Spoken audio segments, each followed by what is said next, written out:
Good morning students, my name is Mrs Kamini Swaraj और आज की क्लास में मैं आप सभी का स्वागत करती हूँ। तो पिछले लास्ट क्लास में हमने क्या देखा था, रदरफोर्ड का जो स्कैटरिंग मॉडल है उसके बारे में हम पढ़ा था। आज अब हम स्टार्ट करते हैं कि जो रदरफोर्ड का स्कैटरिंग जो मॉडल था उसके जो कॉन्सेप्ट है उनका जो कंक्लूजन क्या है उसके बारे में देखते हैं। तो सबसे पहले तो रदरफोर्ड का कॉन्सेप्ट देखते हैं।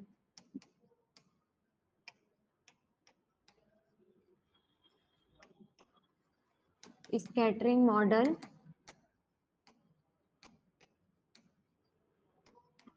Concept.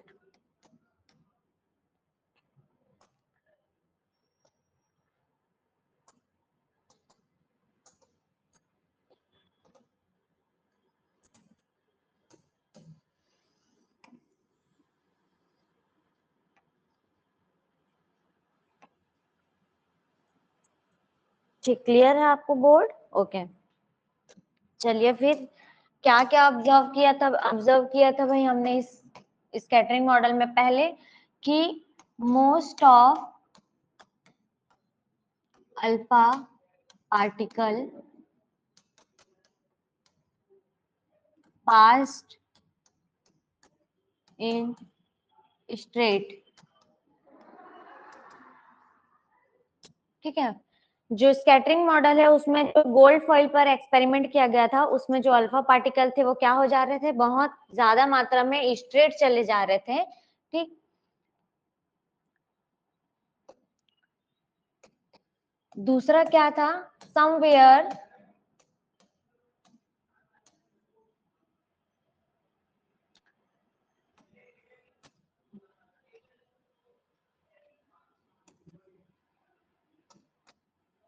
somewhere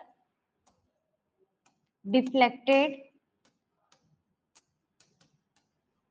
in their path। वो अपने मार्ग से भटक जा रहे थे। कुछ ऐसे थे जो क्या थे, अपने मार्ग से भटक जा रहे थे, टर्न हो जा रहे थे। ठीक है, और few few alpha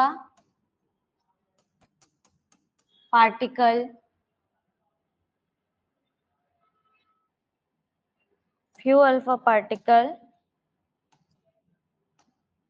come back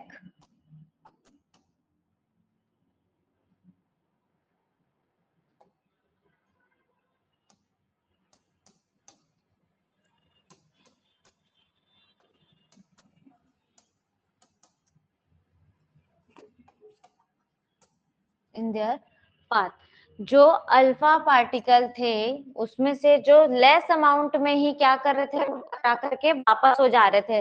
उस दिन हमने क्या किया था, ये गोल्ड फॉइल पर एक्सपेरिमेंट देखा था जिसमें आपका रदरफोर्ड ने क्या किया था, ये था आपका सोर्स था। क्या था, अल्फा रेस के लिए सोर्स था।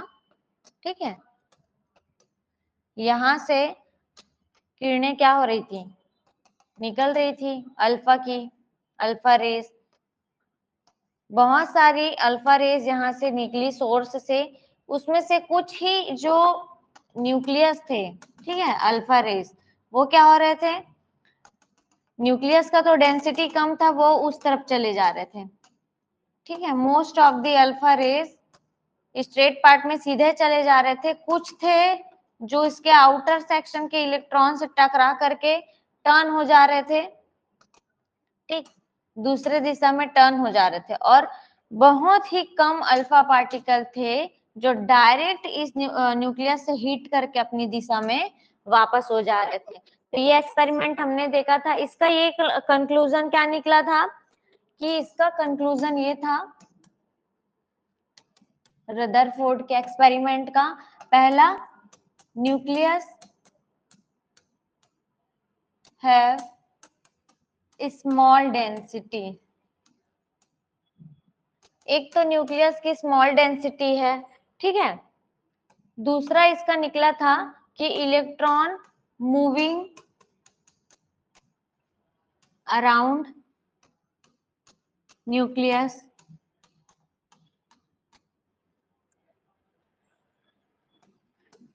Positive sphere of nucleus is very small। तो वो जो आपका न्यूक्लियस था उसकी डेंसिटी तो कम थी, साथ में क्या था, उसकी डेंसिटी कम थी, तो वो स्फीयर भी उसका छोटा था, जिसकी वजह से क्या हो रहा था, most of the alpha particle go to straight in their path और few are came back in their path after collision of nucleus. और उसमें से कुछ ऐसे थे, क्या हो रहे थे, some were are deflected from their path, वो अपने पाथ से क्या हो जा रहे थे, डिफ्लेक्टेड हो जा रहे थे, क्योंकि वो न्यूक्लियस या इलेक्ट्रॉन से टकरा करके टर्न हो जा रहे थे। ठीक है, तो इस तरह से उनके जो एक्सपेरिमेंट थे उनका कंक्लूजन निकला। अब इस एक्सपेरिमेंट के थ्रू हम क्या कर सकते हैं, कैलकुलेशन जान सकते हैं।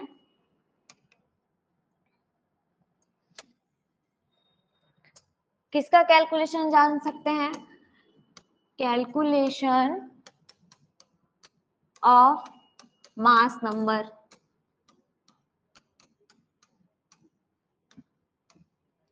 ठीक है, मास नंबर एंड रेडियस, इसके बारे में हमको क्या पता चल सकता है।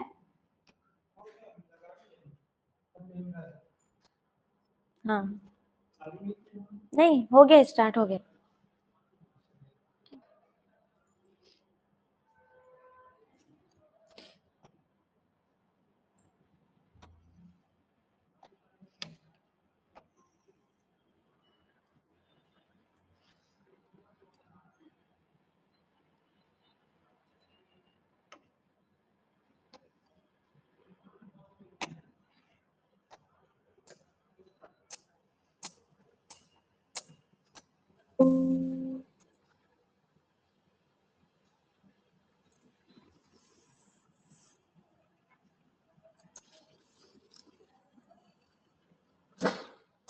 तो इसका जो कैलकुलेशन है हमारा रदरफोर्ड एक्सपेरिमेंट का, कैलकुलेशन ऑफ मास नंबर जो हम देख रहे थे, साथ ही इसके हम क्या कर सकते हैं, रेडियस का भी कैलकुलेशन कर सकते हैं। अब ये कैलकुलेशन क्या होगा और कैसे होगा, इसके बारे में आइए देखते हैं।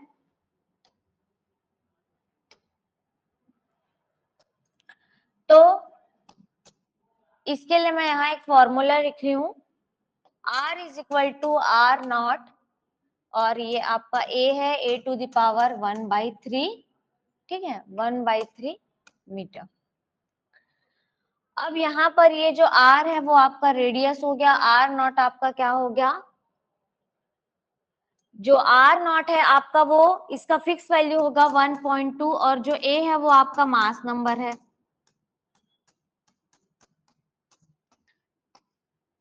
मास नंबर का मतलब हो गया आपका मॉलिक्यूलर नंबर, मॉलिक्यूलर मास और मास नंबर सिमिलर है।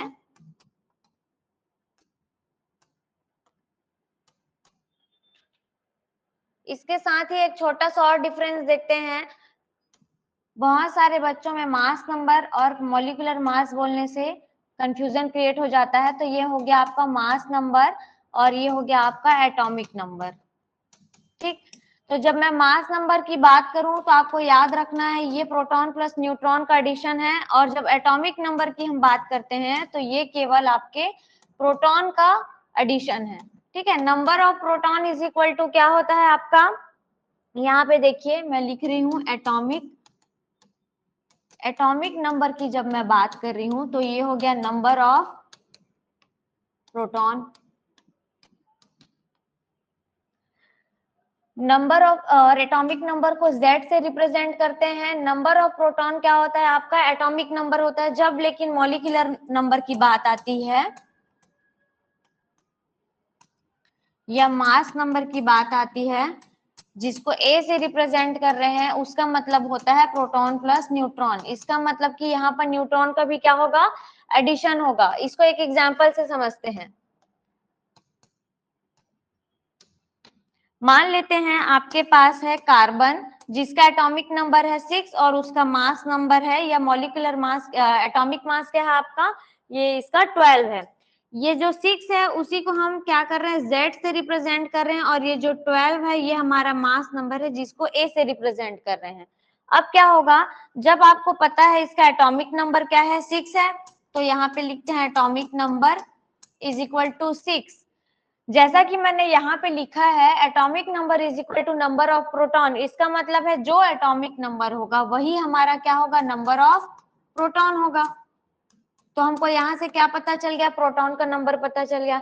लेकिन अभी हमको न्यूट्रॉन नहीं पता। अगर हमको न्यूट्रॉन फाइंड आउट करना है तो क्या करना पड़ेगा, हमारे पास अगर मॉलिक्यूलर मास है तो हम इसमें वैल्यू पुट कर सकते हैं। तो हमारे पास जो एटॉमिक मास है, यहाँ पर हमने अभी एटम लिया है, यहाँ पे एटॉमिक लिख देती हूँ मैं, एटॉमिक मास बोलो या मॉलिक्यूलर मास बोलो, ठीक है। मॉलिक्यूलर मास में एडिशन हो जाएगा सारे सारे एटम के मास का, और एटॉमिक मास में क्या होगा, आपका एटम का मास होगा। तो यहाँ पे कार्बन का जो क्या है, मास 12 है, is equal to proton plus neutron, यहाँ पे लिख लेते हैं। अब यहाँ पर 12 है इज इक्वल टू प्रोटॉन का नंबर कितना है आपको पता, 6, प्लस ये हो गया न्यूट्रॉन। न्यूट्रॉन के ऊपर मैंने 0 लगाया क्योंकि वो चार्जलेस होता है, और प्रोटॉन के ऊपर पॉजिटिव, क्योंकि वो कौन से चार्ज का होता है, पॉजिटिव चार्ज का। अब यहाँ से इसको ट्रांसफर कर दो, 12 माइनस 6 करा आपने, तो न्यूट्रॉन का जो नंबर है वो कितना आ गया बताओ, 6। ठीक है, तो अभी आपको समझ में आया, यहाँ पे प्रोटॉन का नंबर हमको 6 मिला, और यहाँ पे न्यूट्रॉन का नंबर भी क्या मिला हमको, 6 मिला। जरूरी नहीं है कि हर बार सिमिलर डिजिट आए, दोनों का डिफरेंट भी हो सकता है, बट इस केस में भी क्या आ गया, प्रोटॉन 6 आ गया और आपका न्यूट्रॉन भी 6 आ गया।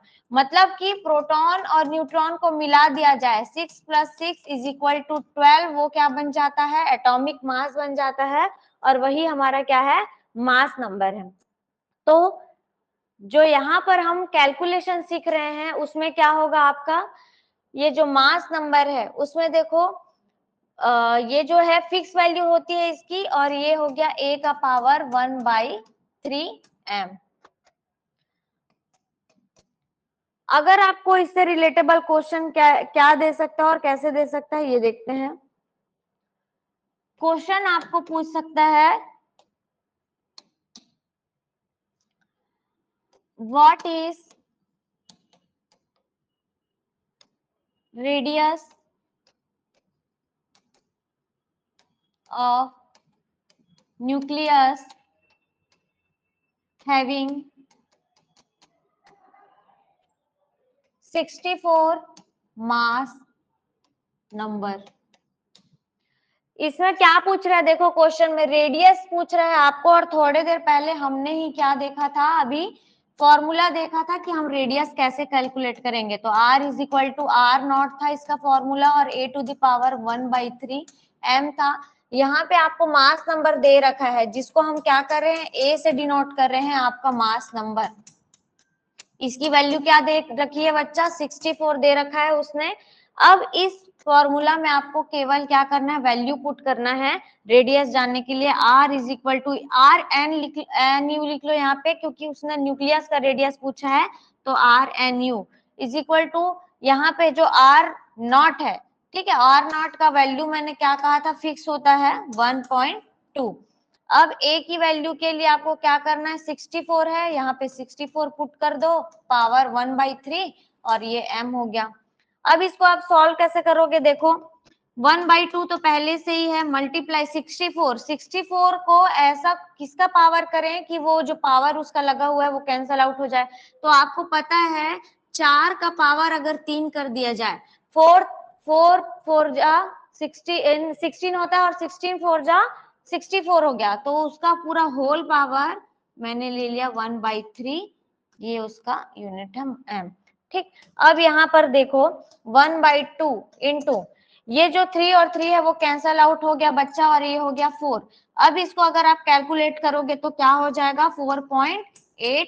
ठीक है, तो ये आपका क्या आ गया, रेडियस आ गया। ठीक है, तो इस तरह से आपको क्वेश्चन पूछ सकता है, मास नंबर देके रेडियस पूछ सकता है। हो सकता है इस क्वेश्चन में आपको रेडियस दे दिया जाए और वो बोले मास नंबर फाइंड आउट करो, क्या करो, मास नंबर फाइंड आउट करो। तो इस तरह के क्वेश्चन के लिए भी आपको तैयार रहना है। साथ ही हम इस कैलकुलेशन में आप देखते हैं इसका जो मेन कैलकुलेशन है कि कैसे ये calculate volume and radius calculation.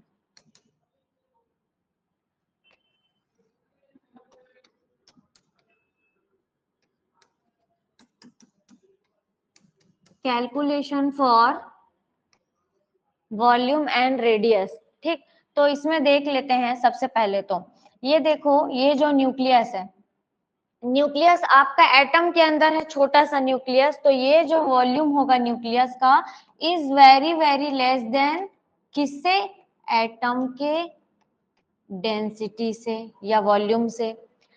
जब वो ये एटम की बात हो रही है, पूरे एटम की, और ये सिर्फ उसके न्यूक्लियस की बात हो रही है। अब ये इससे बहुत छोटा होता है, ठीक है। अब आपको पता है अगर वॉल्यूम फाइंड आउट करना है तो आपने एक फॉर्मूला पढ़ा हुआ है 4/3 पाई आर क्यूब। क्लियर है इतना? तो अगर मुझे वैल्यू दे दिया, ठीक है, अगर आर की मुझे वैल्यू दे दिया, इसी आर को कैपिटल आर के रूप में भी आप क्या कर सकते हैं, रेडियस का फॉर्मेट दे सकते हैं। अगर उसने रेडियस मुझे 1.5 दे दिया सपोज, या फिर मान लेते हैं चलिए कोई एक पॉइंट, यही रहने दो 1.5। अब इसको क्या करोगे, इस वैल्यू में पुट कर दो। अपने को जाना अगर न्यूक्लियस का वॉल्यूम, तो क्या करेंगे, वॉल्यूम यहाँ पे न्यूक्लियस का जानना है तो 4/3 मल्टीप्लाई, आपको क्या दे रखा है इधर पाई है, पाई की वैल्यू पुट मत कीजिए, लेकिन पाई की वैल्यू मैं आपको बता देती हूँ 22/7 होता है। अब पाई एज इट इज है, आर की वैल्यू आपको पता है 1.5/3 का, ठीक है, 1.5 उसका पावर क्या हो गया, 3 हो गया। अब इसको जब आप सॉल्व करोगे तो आपको किसकी वैल्यू पता चल जाएगी, न्यूक्लियस का वॉल्यूम पता चल जाएगा। सिमिलरली अगर आपको एटम का रेडियस दे दिया जाए तो आप एटम का भी क्या करेंगे, ऐसे ही क्या करेंगे, कैलकुलेट करेंगे वॉल्यूम।